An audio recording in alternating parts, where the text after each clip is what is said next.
বিসমিল্লাহির রহমানির রহিম। প্রিয় দর্শক, আজ আমরা চলে এসেছি তিনতলা একটি বিল্ডিংয়ের ছাদে রোদের তাপে ডিম ভাজতে। তো যেই উত্তপ্ত সময় যাচ্ছে আমাদের মধ্যে, চারিদিকে রৌদ্রের তাপ আর দাবদাহ, তার মধ্যে মানুষ টিকে থাকা খুব কষ্টকর হয়ে গেছে। তো এই তাপদাহের মধ্যে ফেসবুক আর ইউটিউবে ঢুকলে দেখা যায় মানুষজন শুধু রোদের তাপে ডিম ভাজছে।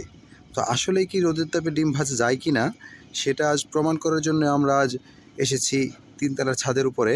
তো আমি এখানে যেই প্লেটটা রেখেছি, এটি অনেকক্ষণ যাবৎ রৌদ্রের মধ্যে একটু তেল দিয়ে রেখে দিয়েছি।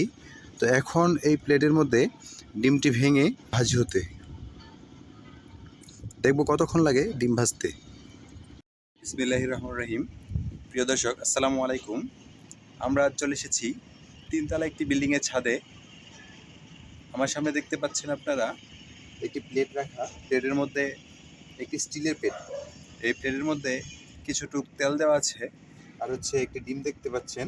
তো আমরা এখন এই উত্তপ্ত রৌদ্রের মধ্যে ফেসবুক এবং ইউটিউবে ঢুকলে দেখা যায় যে মানুষজন শুধু রৌদ্রের মধ্যে ডিম ভাজি করছে। তো আমরা আজ সেটি প্রমাণ করতে এসেছি, দেখবো আসলে এই রৌদ্রের তাপে আসলেই কি ডিম ভাজা হয় কিনা। তো চলুন বন্ধুরা, শুরু করা যাক। আসসালামু আলাইকুম রহমতুল্লাহ। আজ আমরা চলে এসেছি তিনতলা একটি বিল্ডিংয়ের ছাদে। তো এখন যেই উত্তপ্ত রৌদ্র এবং পৃথিবীতে, বিশেষ করে আমাদের বাংলাদেশের চারপাশে তাপদাহ চলছে, এই তাপদাহের জন্য মানুষের বেঁচে থাকাটা অনেক কষ্টকর হয়ে গেছে।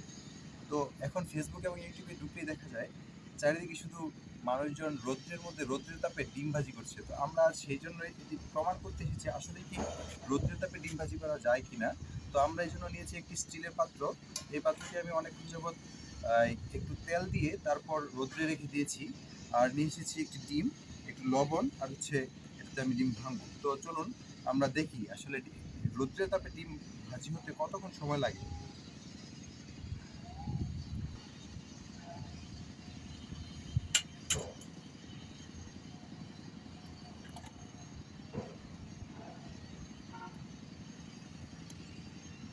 একটু সাদা অংশ হয়ে গেছে, খোসাটা ফেলে দিলাম, একটু লবণ দিয়ে দিচ্ছি।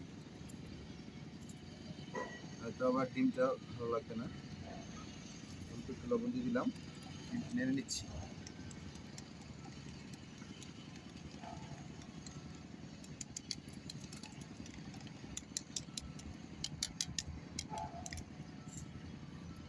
এই প্লেট অতিরিক্ত গরম হয়ে গেছে, যা ধরা খুব কষ্টকর হচ্ছে।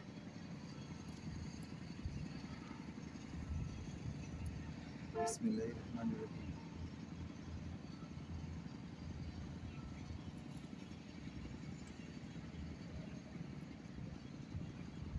আমরা যে সময় ডিমটি রৌদ্রের মধ্যে দিয়েছি, এখন সময় হচ্ছে বিকেল 3টা 5 মিনিট।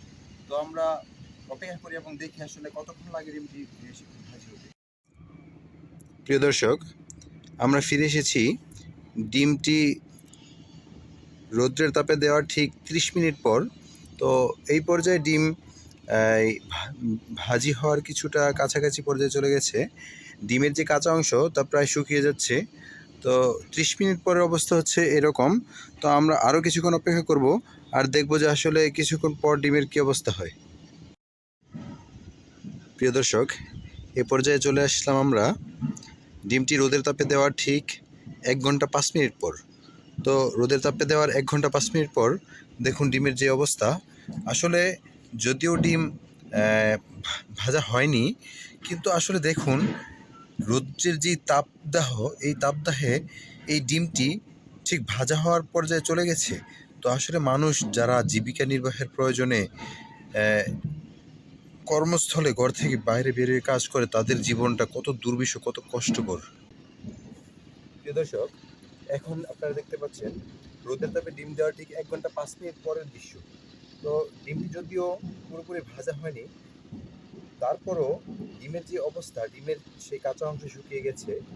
1 ঘন্টা 5 মিনিট পর এই উত্তপ্ত রৌদ্রে, এই তাপদাহে আসলে আমরা এটা বুঝতে পারি মানুষের যারা কর্মস্থলে জীবিকার প্রয়োজনে ঘর থেকে বাইরে বের হয়ে বাইরে কাজের প্রয়োজনে যায়, তাদের জীবনটা কত দুর্বিষহ, কত কষ্টকর।